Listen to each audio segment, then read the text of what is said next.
Alex, and welcome to Breaking the Cycle. My name is Stephen. This is episode 4. Today we'll be discussing how I've been going over the last couple of weeks following the SCD protocol, the gains that you can expect to get following and adhering to this book and this diet. I can't recommend it enough. You're going to see the results for yourself now in a minute. We're going to talk about good resources for recipes and the methods that I've been using to make sure that I adhere to the SCD diet. I'll be discussing how I managed to stick to the regime, the methods that I use to set myself up for success. I'll go into how my symptoms have alleviated over the last week, what you can expect after doing the diet for 2 3 weeks. We'll go over some really good resources for recipes and cooking and what I've been doing to make sure that I adhere to the diet. We're also going to discuss the stool and blood samples that I gave to the doctor last week. Got the results for that today, and it's actually very interesting. So, without further ado, let's get into it.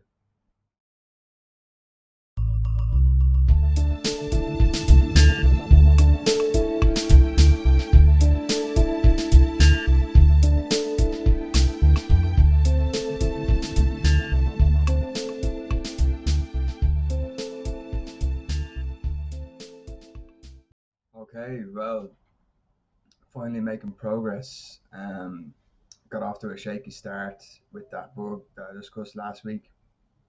So, kind of put the intro diet on hold. After the last episode, I said I was going to do the intro diet again, but over that weekend, I actually cleared up quite a bit. The BMs kind of bowel motions kind of got under control, and I decided to, rather than put myself through the rigors um, of the intro diet all over again, I just stuck to the SCD diet. Did a good bit of prep work on the Sunday, and did all my meals for the week in work, and it worked pretty well. So I just wanted to go through and show you the improvement that I've had in that time. Hopefully, somebody out there is gonna buy this book and go through the diet like I have, and you can see for yourself. If you do decide to do it and it works, share it with people. Like, that's the only reason I'm doing this, is to just get it out there and share with other people. Because if I had this information years ago, I would have saved myself a lot of heartache, and it really does work. So I'm doing everything I can just to push it out there, like just shamelessly self promoting this channel, and it's not for me at all. Like, it's purely just to get the word out as much as I can and try and help as many people as I can. You know. First off, as well, I just wanted to say thank you to everybody that contacted me. I made the decision to. I wasn't going to do it, but I decided to do it. I put it up on my Facebook because I thought it'd be a bit embarrassing, putting it up there like that. I'm doing a YouTube channel and all this kind of stuff.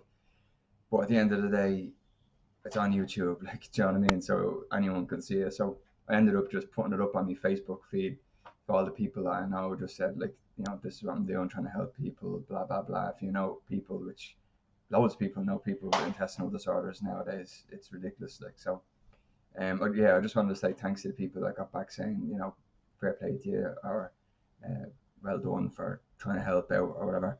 I even got an email off a fella saying that he watched the videos and that actually made a drastic effect with him, and affected his life for the better. So, like, straight away, that's enough for me. You know what I mean? That proves that doing it is worth doing. So the embarrassment, I couldn't really give a shit.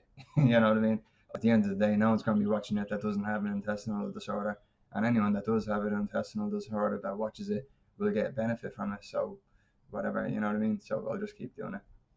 Right. So when I started off, I was like in a bit of a bad way. Prior to the bug as well, like, the BMs were out the door. I was having loads, going to the toilet. You know the crack.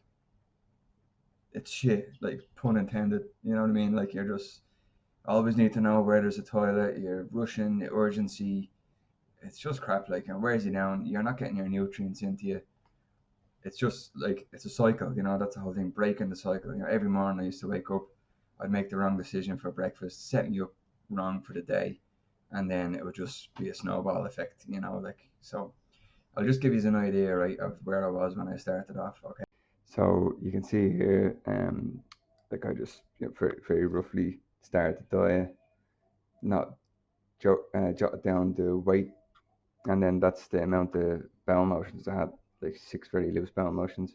That was the norm. Then I started just keeping track of what I'm eating for the day, jotting down. I don't know if you can see that. It needs to focus a little bit. Yeah, just saying basically what I've been having, jotting down when the BMs are coming. Um, you can see there like 5, 5. As I said, I highlight when I'm like see here, I was a bit hungry, end up getting myself a little gluten-free bar, but like it's not SED, and that's the outcome. Then things start again. I did well on the weekend, which is hard. Weekends are tough. You can see there that it started kind of tapering off, and that's what made me not do the intro diet again, because I could see that it was starting to work by sticking to the protocol only twice that day. There you go, 3. That was on the Tuesday. Another 2 and 3 again. You can see for yourself. Obviously, um, had a coffee there on the Friday, and there's the outcome for that. So coffees are definitely being limited. Last weekend I just jumped off the wagon. I don't know what I was thinking. I was out and about and had buckwheat and rice and spring rolls and you name it, and there you go. That's what happens. But then on the Sunday I got me shit together, pun intended, and yeah, there you are. Only twice. I did slip up with the kids, but I got gelato for myself and ice cream for them, and then had some of their ice cream, and I shouldn't have done that. Um, and then there's today. I haven't finished today's, but you can see the diary is your friend. So I hope you can see by now like that it works. So get on it, give it a crack. It definitely works. So I hope you like cooking, because one of the main things that I found doing this is that you really need to be prepared. You have to have all of your meal prep done for work. Make yourself stop you going to the shop. Just have everything there that you need. Do it on the Sunday or something. I'm lucky enough. I work shift time, so I get more than a couple of days off. Gives me time to do all the prep and that. But also, I have spent a few bob bit of money on some appliances and stuff just to make life easier. One thing that I got that I really recommend is an immersion blender. You can make really good mayonnaise, and that's one of the things that I found difficult with the SCDs. That sometimes, because you can't have any sauces, you can't have any condiments, because they just have preservatives and starches and polysaccharides in them. Like you can't go near them. Can't go near ketchup. Ketchup is like 45% sugar, like 45% cane sugar. It's crazy. Um, but you can make some nice mayo, just normal mayo, or else you can add different flavors in. Just get a bit creative with it, and then you've got these dips, and they keep in the fridge for quite a while. Another thing that I did was the curly carrot fries, deep fried carrots with just like salt and a bit of paprika. Lovely, like they get nice and crispy. Just give you that little bit of a kind of a French fry experience, because you can't have potatoes. There's something that are really good. Some of the websites that I found to be particularly useful, um, Jeanette's Healthy Living, and this is a really good resource, not necessarily strictly speaking just for SCD, but you can go on, have a look around. She has all sorts of SCD, and paleo is quite closely related to SCD. So I found there's a lot of paleo websites that have good recipes for paleo, and then they'll also have like the SCD alternative. Like they might call for tapioca flour. We can't have that. So instead, they'll say use coconut flour as a substitute or whatever. Well, as you can see, there's all sorts of nice recipes. You just have to get creative with it, like, and some of the stuff you kind of mess up the first time, but then you get better at it, like. Another good one. Danielle Walker's Against All Grain. Really good website. She's got like a whole thing just for SCD recipes, and their stuff's lovely. Like it's really nice. You just got to put the effort in, and if you are going through the effort of making a dish from scratch, make extra, and put it in the freezer. Just have it there ready to go. Bring it into work, or even have for dinner a couple of days later. Like don't just make one because they're quite time consuming. A lot of them, you know. Another great one here is Alana's Pantry, purely set up for the specific carbohydrate diet. Really good resource, like recipes, whatever you want. Like they've got recipes for everything. I seen one the other day for ketchup, for tomato ketchup. And one thing that I made because you know I have a real sweet tooth. Almond cookies, easy to make. Literally just roasted almonds, bit of honey, bit of butter, blend up the almonds nice and coarsely, mix up the butter and the honey, and then just fold it into the nuts, put it on a baking tray, and just bake it till it's gone brown. Like, and they were lovely. Like, went nice and crispy, nice and sweet. Just I had like basically a whole tray in not even a day. So you probably shouldn't do that, but they're that good. Like, so also like I was saying, paleo is like the SED diet's step brother. It's just quite similar. This guy here has uh, lots of recipes specifically for paleo, but he's also got the SCD and GAPS diet included. So whatever he has for paleo, he puts in SCD alternatives, and it's just really handy. So just yeah, get into it, like, and just like I said, just get creative. It's gonna take time for you to become proficient in the kitchen. If you don't like cooking, then just stick to the stuff that's easy. Um, you can do it on a budget as well, which is one thing I've found. There is a bit of outlay at the start because like you have to get all the herbs and spices and all that, so you know spend a bit of money at the start and potentially buying some appliances. But you don't have to buy appliances. But I just get the cheap stuff, like, because like I'm not gonna spend $200 on an immersion blender when I can get one out of Kmart for like 30. Like, you know what I mean? It does the job. Like, might be as good, but it does the job. Like, um, yeah, so there's plenty of options, and it's the food's just better for you. Like, even for people that don't have any intestinal disorders, if they were to follow this diet, it's a healthier diet, like, than their normal food, because the crap that they put into the food. Like, there should be a list, an A4 page long, of all the preservatives and shite that they put in, and it's no wonder everybody's getting sick. You know, like my mom worked in she's retired now, thank God. She used to work in a endoscopy department, colonoscopy department, basically. And she was there for years. I can't remember, like, over nearly 15 years, I think. And when she started, there was hardly anybody, not hardly anybody, it was very slow, you could say, manageable, the patient was. And then over the time frame that she was there, the place just is out the door now with patients. Like, people are getting sick because of what's in the food. Like, first-hand experience there. When she started, there wasn't that many patients, and when she left, there was about 4 to 5 times as many admissions as there was when she first started in 15 years. Now, what does that tell you? Like, something's going on.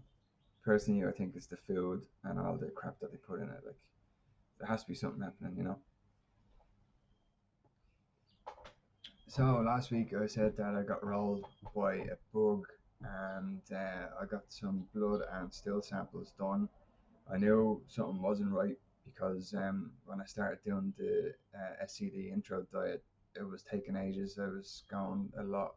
Last time I did it, the results were much quicker. So I had my suspicions, and anyway, I went to the doctor this morning, and turns out that this fella here, Campylobacter, was found in the stool sample. So um, basically, you're saying that it's, yeah, like it's a quite a resistant little bug that goes in there, causes all the symptoms that I had: fever, diarrhea, temperature, sweating, all that kind of stuff. Um, Although things have kind of settled down, He didn't really want to give me antibiotics, said that the body would just get rid of it. But because I'm on an immunosuppressant drug and that Remicade stuff, I just said like I'm a higher risk because I have a suppressed immune system. So as much as I don't want to take antibiotics, I actually got antibiotics off him, and I'm gonna go down that road. And then hopefully, if it is in there, it just knocks it out altogether. But apparently, it can go dormant inside, and it's quite resistant to antibiotics. And then it just rears its ugly head, and you get all the symptoms again. So because obviously with Crohn's disease, it's very hard to decipher the difference between the symptoms. Is it Crohn's or is it a bug of some sort? But in a weird kind of way, I was actually happy to see this because I knew something wasn't right, and at least now I know I can treat it. I'll look into how to treat it naturally as well.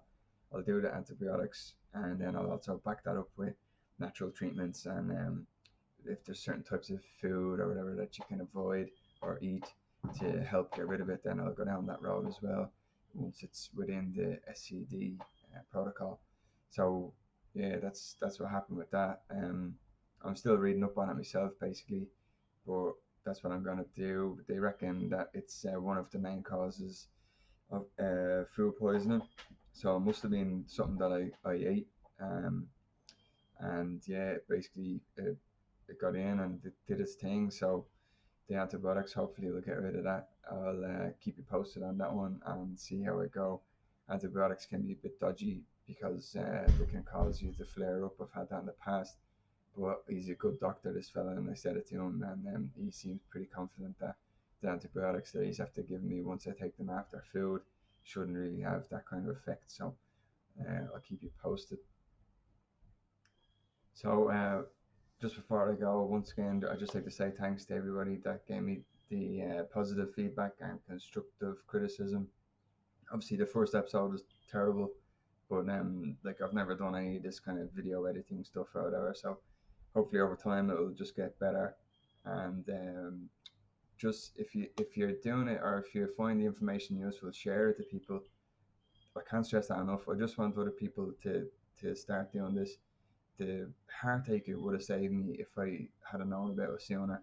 Like years of just eating the wrong foods and having all the adverse side effects that everybody gets accustomed to with Crohn's, colitis, IBS, and like it's not necessary at all. Like this book should be given to you the day that you're diagnosed with any intestinal disorder, and you just should stick to it religiously, and it alleviates your symptoms better than any drug I've ever taken. So if you find the information useful, please like, share, and subscribe. And thanks for coming. Thanks for watching. I'll see you next time. All right. Good luck.